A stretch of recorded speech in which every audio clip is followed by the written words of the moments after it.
सभी को जय हिंद दोस्तों, आप सभी का हार्दिक स्वागत है जय हिंद रिएक्शंस पे।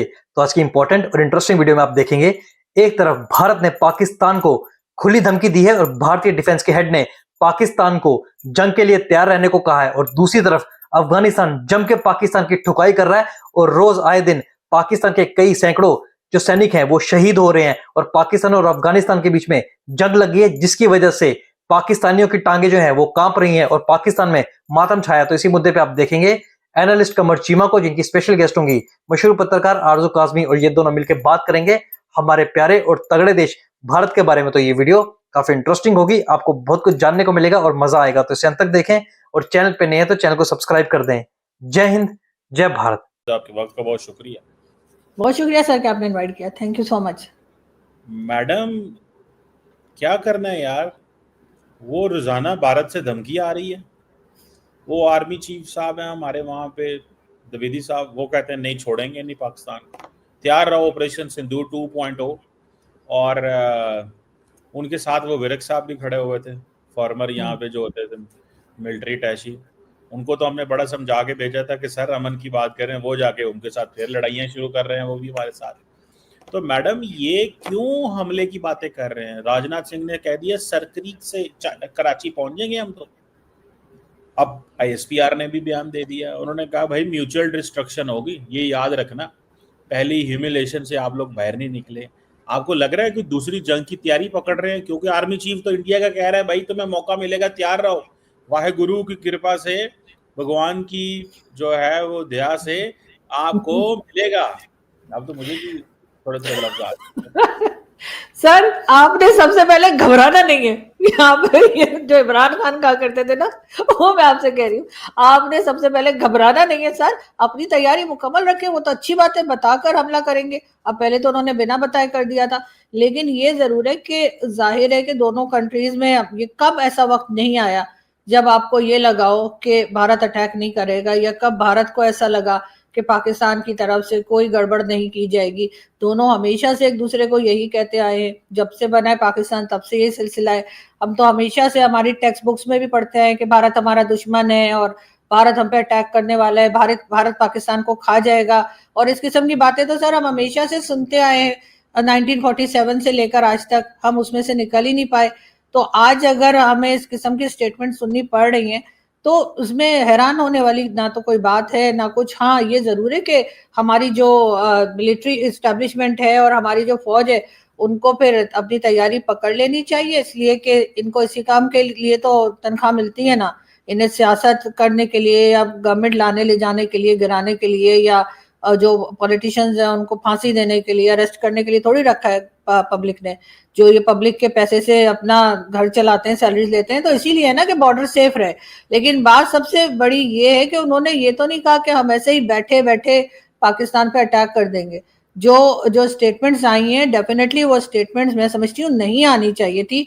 और अभी जो कुछ हो रहा है उसके बाद तो लोग यही चाह रहे हैं कि अब थोड़ा सा अमन हो दोनों कंट्रीज के बीच में, और जो लड़ाई झगड़ा होना था हो गया, मैचेस में भी जो होना था हो गया।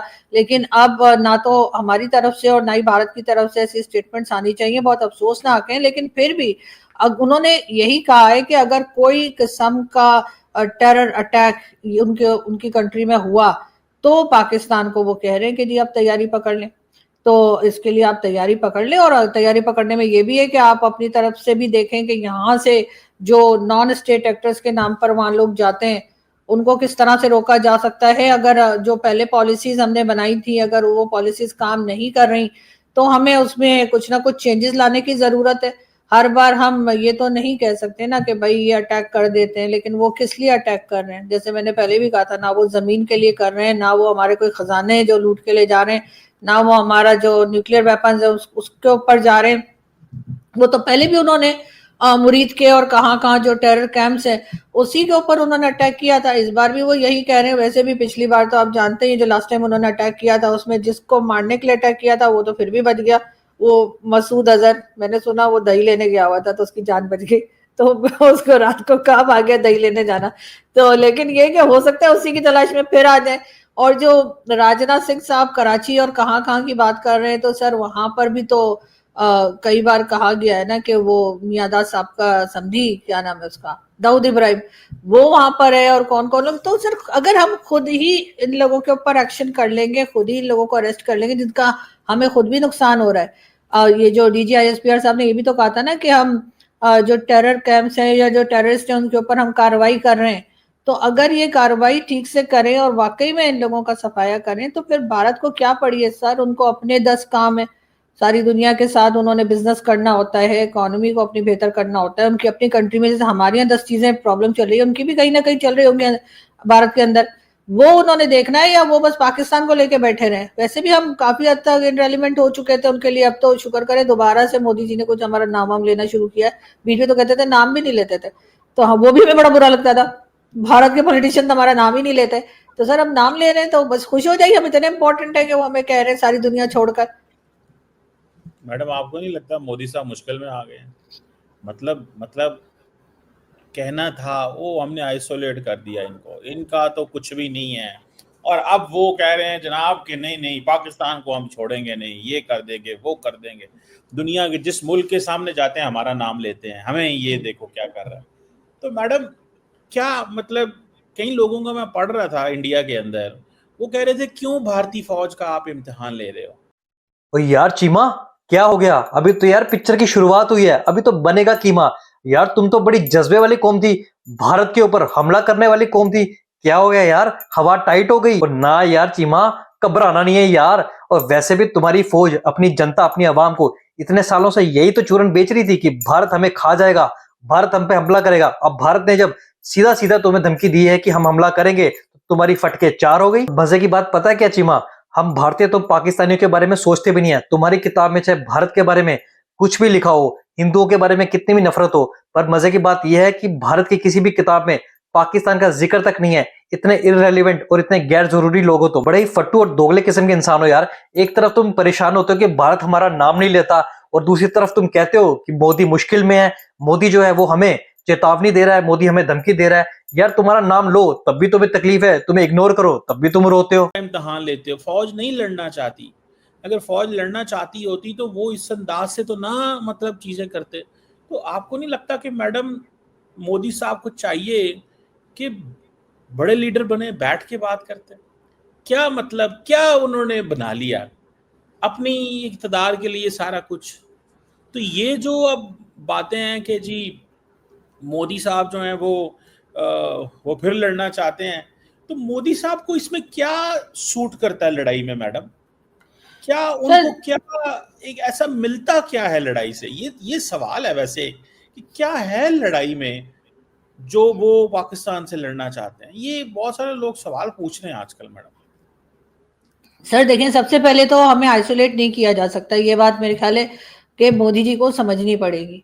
इसलिए कि सर आधी दुनिया से हमने कर्जा लेके रखा हुआ है और बाकी आधी दुनिया से हम मांग रहे हैं और उनको सोच पे रखा हुआ है। तो सर नहीं नहीं पुराना हो नहीं नहीं नहीं नहीं सर, ये पुराना नहीं है पुराना सर, हो गया। आर्ग्यूमेंट पुराना नहीं है। आप अब पुराना तो तब होता जब हमने पैसा लेना बंद कर दिया होता। भाई इस पैसा वक्त भी आप देखिए, किया हम एक ही जगह चाइना को भी बेच रहे हैं, वही जगह हम अमेरिका को भी बेच रहे हैं। सर हम इनरेलीवेंट कैसे हो सकते हैं?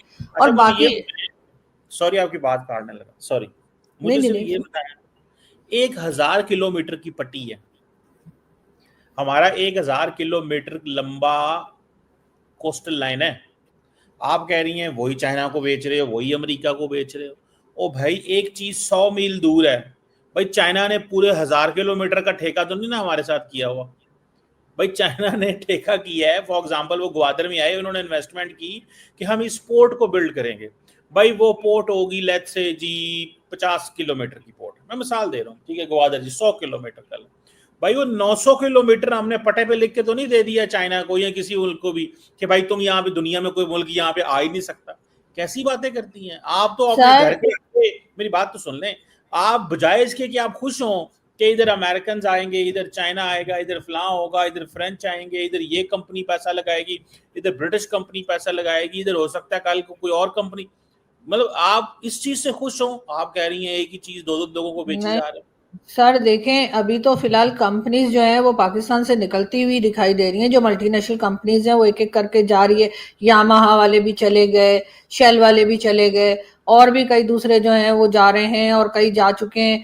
तो ये कहना तो अगर आप छोड़ दें कि जी अमेरिका आएगा तो यहाँ पर बड़ा कोई अपनी कंपनीज को ले आएगा, या चाइना अपनी कंपनीज को ले आएगा, और दोनों अमेरिका और चाइना जो है इनकी आपस में वैसे भी नहीं बनती। और वहां पे हालात आपने देखे हैं, हर दूसरे दिन जो है, पहले तो चाइना शिकायत करता रहता था जी हमारे वर्कर्स को मारा जा रहा है, हमारे जो इंजीनियर हैं उनको मारा जा रहा है। क्या अब अमेरिका भी ये चाहेगा? क्या आपने वहां की सिक्योरिटी को ठीक किया है? क्या जिनकी जमीन आप दे रहे हैं, कि आप कह रहे हैं इतने हजार फिट और इतने हजार वो जमीन है, सर जिनकी जमीन है उनसे बात की है आपने, या उनको जेलों में डाल रखा है आपने, डॉक्टर मारंग बलोच और दूसरे लोगों को? उसके बाद उनकी जमीन बेचे चले जा रहे हैं। और फिर आगे से कहते हैं जी भारत पता नहीं क्यों हमारे पीछे पड़ा हुआ है, भारत ने हमें आइसोलेट नहीं, भारत हमें आइसोलेट करना भी चाहे तो नहीं कर सकता। मैं फिर वही कहूंगी, आपको बुरा लगता है, लेकिन सर बहुत जगह से आपने पैसा पकड़ रखा है, अगर आप चाहे भी तो लोग आपको नहीं छोड़ेंगे। हाँ, आपके पीछे आप उनको, ये जरूर है कि आप उनको जलेबियां बनाकर और यहाँ से टोपी ड्रामा करके वापस भेज देंगे ट्रक की बत्ती के पीछे लगाकर, वरना लोग आपको छोड़ेंगे नहीं। और भारत का जहां तक ताल्लुक है, तो वो तो भाई कह रहे हैं कि भाई अगर हमारे यहाँ दोबारा किसी किस्म का अटैक हुआ तो फिर हम दोबारा अटैक करेंगे। वो चीज उन्होंने, अब पहले वो लोग बात नहीं करते थे, उनके आर्मी चीफ का नाम तक किसी को नहीं आता था, अब उनके आर्मी चीफ ने स्टेटमेंट दे दिया ना। हमारे यहाँ तो लोग किसी को जाने या ना जाने, आर्मी चीफ का नाम सब जानते हैं पाकिस्तान में हमेशा से। तो उनकी आर्मी तो जरा इस तरीके से मीडिया वीडिया पे नहीं आती है, लेकिन अब कोई बात ऐसी तंग हो गए होंगे जिसकी वजह से उन्होंने दिया है। तो हमें उसमें नाराज होने के बजाय अपनी कंट्री में काम करना चाहिए। हमारे यहाँ से जो इस तरह के लोग वहां पर पहुंचते हैं और कर फिर रहे हैं, गड़बड़ करते हैं, कर रहे हैं, उनको कर रहे कंट्रोल हैं। करेंगे। मैं कहाँ तो कर रहे हैं सर? नहीं कर रहे ना। अभी तक आपने जो नामी गिरामी अगली किस्म दफा के गुंडे वजीर या आजम ने कहा, पिछली दफा 7 जहाज गिराए थे, अगली दफा हो सकता है हम 15 गिराएं, काम कर रहे हैं, फिक्र ना करें। सर वो जहाज जो आप लोग गिरा रहे हैं ना, वो पता नहीं, आप हो सकता है 160 जहाज भी गिरा दें, लेकिन अगर आपका आपके पड़ोसियों के साथ आपके टर्म्स खराब हैं, अब अफगानिस्तान को देख लीजिए, वो कितनी मार लगा रहा है कि आपके डिफेंस मिनिस्टर अब ये कहने पे मजबूर हो गए कि जी अफगानिस्तान हमारी दुश्मन कंट्री है। ऐसा जो है ख्वाजा आसिफ साहब ने कई बार कहा है, जबकि वही अफगानिस्तान है जहां पर जा जाकर आपने गवर्नमेंट बनाई थी तालिबान की। यार मैडम, अगर रोज वहां से टीटीपी के बंदे आके पाकिस्तान की फौज पे हमले करेंगे, सिविलियंस को कत्ल करेंगे, तो क्या हम अफगानिस्तान को क्या कहें कि भेजते रहो? क्या तो आपकी ये तो बजाय पहले भी आ रहे थे सर, ये तो इसके पहले। आप कंडेम करें, आपका मसला ये है, आप उल्टा उनके साथ मिल जाती हैं मैडम। यार मतलब नहीं नहीं पाकिस्तान की बात करें ना कि भाई वो वहां से जो बंदे आ रहे हैं, अफगान तालिबान टीटीपी जो आ रही है, वो पाकिस्तान में आ रहे हैं, तो उनकी जो तश्कीलें उनको कहते हैं, वो जो तश्कीलें आती हैं भाई, सर उनको देख, एलिमिनेट करना है। आप कहती हैं आपके उनसे हालात खराब है भाई, नहीं, वो उनको बेचना बंद कर दें। वो उनको कहाँ भेज रहे हैं सर? ये तो बहुत पहले से सिलसिला चल रहा है और आप लोगों ने खुद ही इस सिलसिले को हवा दी। आपके तो जो है यहाँ पर लाके बसाने की भी बात की जा रही थी टीटीपी वालों को एक जमाने में, इमरान खान के टाइम पे, और उसके बाद आप लोग इनको फंड करते रहे हैं। और जब जब अगर आप हिस्ट्री उठा के, मैं फिर वो आप कहेंगे मैं शकील चौधरी साहब की तरह बात कर रही हूँ, लेकिन नहीं, मैं उतनी पुरानी हिस्ट्री पे नहीं जा रही। लेकिन इमरान खान और उससे पहले की जो गवर्नमेंट थी, अगर आप देखें, जब जब IMF से पैसा आया या वर्ल्ड बैंक से पैसा आया, तो उस वक्त जो अटैक्स चल रहे थे पाकिस्तान पे टीटीपी के, वो रुक गए। क्यों रुक गए? क्योंकि आपने उनको फंड किया, आपने उनको हथियार दिया, आपने उनको पैसा दिया, तो वो बैठ गए। जब पैसा खत्म हो गया, उन्होंने फिर अटैक करना शुरू कर दिया। अगर आप इस किस्म की चीजें करेंगे, आप इन लोगों को पहले आप ही ने पाला ना, आपका ख्याल था कि शायद कहीं और जाके उधम मचाएंगे, लेकिन ऐसा नहीं हुआ। आपके सर पे आके फटना फुटना शुरू हो गए, तो फिर अचानक आपको लगा हो ये तो टेररिस्ट हैं। और यही चीजें आपने शुरू से, पाकिस्तान इसी तरीके की चीजों के ऊपर चला है। अगर हमने शुरू से लोगों को कंट्रोल किया होता, सिर्फ ये नहीं, हमारे यहाँ जो बाकी घूम रहे हैं, TLP वाले घूम रहे हैं और बाकी लोग हैं, इनको इनके ऊपर भी कोई एक्शन नहीं होता, फिर आप उन्हें डिफेंड करने आ जाते हैं कि नहीं नहीं जी वो तो कुछ नहीं करते, बड़े मासूम लोग हैं। तो सर यहाँ पर अगर पॉलिसी ही गलत है तो फिर यही होगा ना। अगर हम भारत की बात करें तो भारत से नफरत, भारत के में लोगों के रिलीजन से नफरत हमें पढ़ा। ओ यार चीमा, मुझे पता है यार तुम शेख चिली के नाना हो, और सबसे बड़ा दुनिया में जोक पता है क्या है? सबसे बड़ा दुनिया का मजाक ये है जब पाकिस्तानी के मुंह से ये निकलता है कि लड़ाई और जंग में क्या रखा है, साला पूरी दुनिया में गंद तुमने मचा के रखा है। हाँ भाई चीमा, शेख चिली के ख्याल तो तुम्हारे बिल्कुल सही है। मैंने कहा ना तुम शेख चिली के नाना हो। एक तरफ अमेरिका इन्वेस्ट करेगा, एक तरफ चाइना इन्वेस्ट करेगा, एक तरफ यूके इन्वेस्ट करेगा। अबे पाकिस्तान यूरोप ही बन जाएगा यार, बिल्कुल सही कहा तुमने। पर बात पता है क्या है चीमा, तुम्हारा दोगलापन तब सामने आता है जब तुम्हारा सूबा बलोचिस्तान, जिसपे तुमने जबरदस्ती कब्जा किया है, उस पे जब जुल्म की बात आती है ना, तो तुम अपनी ढीठ हंसी को सामने ले आते हो, क्योंकि तुम्हें अपनी औकात पता है, तुम्हें अपनी करतूतें पता है। उन बेचारे निहत्थों पे तो तुमने जुल्म किया, और जब भारत की बात आती है तो हमने इतने जहाज गिराए, इतने जहाज गिराए। अबे सालो, एक प्रूफ तो दिखा दो। और अब पता है ना, इस बात से तुम्हारी फटी पड़ी है कि अगर दोबारा भारत के ऊपर कोई हमला हुआ तो इस बार पाकिस्तान नक्शे पे नहीं रहेगा। दोस्तों, आशा करता हूं वीडियो आपको काफी पसंद आई होगी। वीडियो अगर आपको अच्छी लगी है तो इसे लाइक और शेयर जरूर कर दें, और अपने विचार हमें कमेंट सेक्शन में लिखकर जरूर बताएं। और एक बार फिर चैनल पे नहीं है तो चैनल को सब्सक्राइब कर दें। जय हिंद, जय भारत।